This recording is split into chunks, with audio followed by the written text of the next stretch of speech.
Tired of manually adding the same tasks to Asana day after day?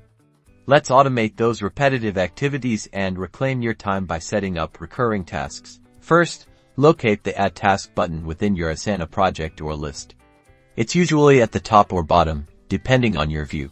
Click on Add Task and give your task a descriptive name, like weekly team meeting or monthly report submission.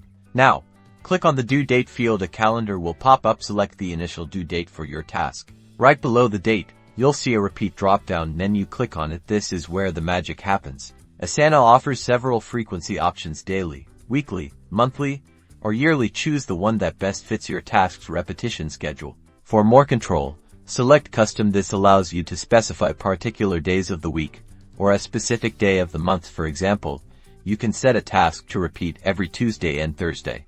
If your recurring task depends on another task's completion, use Asana's Dependency feature. Link the recurring task to its predecessor, ensuring it only appears once the first task is done.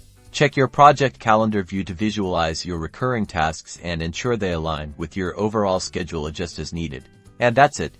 You've successfully automated those repetitive tasks in Asana, freeing you up to focus on more important things. Don't forget to like and subscribe for more time-saving Asana tips. #Asana Automation #Task Management